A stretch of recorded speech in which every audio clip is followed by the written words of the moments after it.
अस्सलाम वालेकुम। आज हम देखेंगे कि पेशाब के अंदर, यूरिन के अंदर जब हम माइक्रोस्कोप में देखते हैं, इसका तीसरा स्टेप होता है माइक्रोस्कोपिकल एग्जामिनेशन।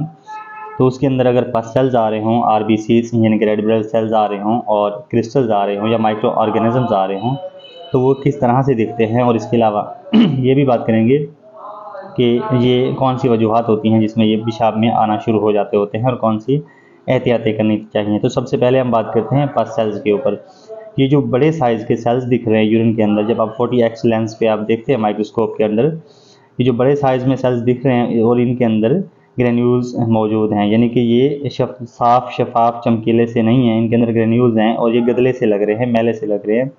तो ये वाले सारे के सारे पस सेल्स हैं, इनको हम काउंट करते हैं और पेशाब के अंदर रिपोर्ट के अंदर हम इनको दे देते हैं। और इसके अलावा ये कब आना शुरू हो जाते हैं पेशाब के अंदर, एक तो सबसे पहले वजह यह है कि यूटीआई यानी कि यूरिनरी ट्रैक्ट इन्फेक्शन की वजह से पस सेल्स भी आ सकते हैं। और इसके अलावा सेक्सुअल ट्रांसमिटेड डिजीज़ में भी पस सेल्स आ सकते हैं। वायरल इन्फेक्शन होगा तो उसमें भी पस सेल्स यूरिन में आ सकते होते हैं। और इसके अलावा एक और भी कॉमन वजह होती है कि जो लोग लंबे टाइम के लिए, ज़्यादा अर्से के लिए मेडिसिन यूज़ करते हैं, तो उनके पेशाब में भी पस सेल्स आ सकते हैं, यानी कि क्रॉनिक यूज़ ऑफ मेडिसिन हो तो भी पस सेल्स पेशाब के थ्रू आ सकते हैं।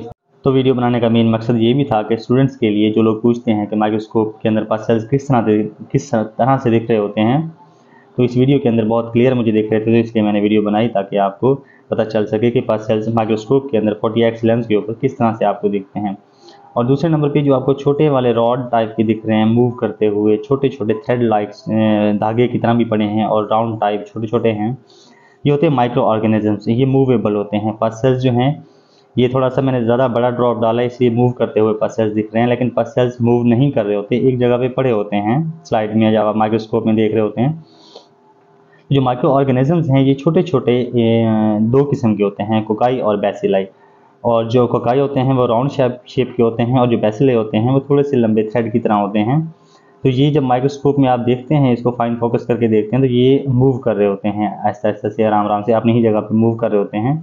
अगर आप गौर से देखें तो छोटे से एक लंबे हैं थ्रेड लाइक, जिन्हें बैसिलाई कहते हैं, और छोटे राउंड टाइप होते हैं, गोल गोल सर्कल में छोटे से बड़े होते हैं, जिन्हें कोकाई कहते हैं। ये दो तरह के होते हैं। ये मोस्टली यूटीआई में, यूरिनरी ट्रैक्ट इन्फेक्शन में पस सेल्स के साथ साथ जो है माइक्रो ऑर्गेनिजम्स भी आ रहे होते हैं। तो तीसरे नंबर पे जो है वो है आरबीसीज, रेड ब्लड सेल्स जो हैं वो पस सेल्स की निस्बत थोड़े से साइज़ में छोटे होते हैं और चमकीले होते हैं।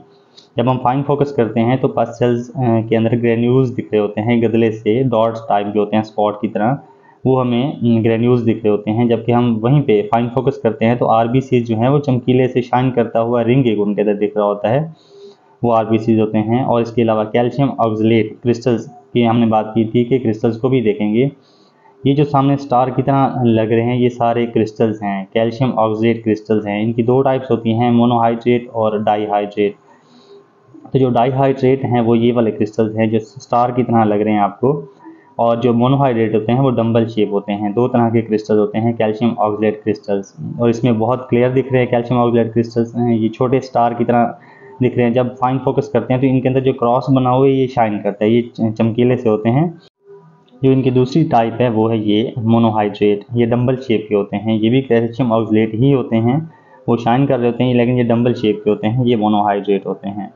तो ये पेशाब में कब आते हैं, जब पानी कम पिया जाता है, लिक्विड इनटेक कम किया जाता है और ऐसी खुराक खाई जाती है ऑक्सलेट से भरपूर पत्तों वाली ग़िज़ाएँ होती हैं जिनके अंदर ऑक्सलेट ज़्यादा पाया जाता है, प्रोटीन ज़्यादा पाई जाती है, तो उस दौरान ये क्रिस्टल्स जो हैं पेशाब में आ रहे होते हैं। और अगर टाइम पे ट्रीटमेंट ना किया जाए या पानी लिक्विड इनटेक ज़्यादा ना किया जाए, पानी ज़्यादा ना पिया जाए, तो यही जो क्रिस्टल्स हैं ये इकट्ठे होकर एक जगह पे जमा होकर स्टोन बना सकते हैं, पथरी बन सकती है। और वही पथरी काफ़ी पेनफुल होती है जब वो मूव कर रही होती है पथरी एक जगह से दूसरी जगह, थोड़ी सी किडनीज़ में है या वो फ्लैपियन ट्यूब्स में है या नीचे ब्लैडर में है, तो फिर वो जब जहाँ से लगती है वहाँ से ब्लीडिंग होती है, अंदर इन्फेक्शन हो जाता होता है। तो ऐसी सूरत में लिक्विड इनटेक ज़्यादा करना चाहिए, पानी ज़्यादा पीना चाहिए। तो ये थी आज की इस वीडियो के अंदर पस सेल्स कैसे दिखते हैं, आरबीसीज कैसे दिखते हैं, माइक्रो ऑर्गेनिजम्स कैसे दिखते हैं, और कैल्शियम ऑक्सलेट क्रिस्टल्स जो है मोनोहाइड्रेट और डाईहाइड्रेट पेशाब के अंदर अगर आ रहे हों तो माइक्रोस्कोप के अंदर 40x लेंस के ऊपर किस तरह से दिखते होते हैं। हमने सारी चीज़ों को इस वीडियो में कवर किया।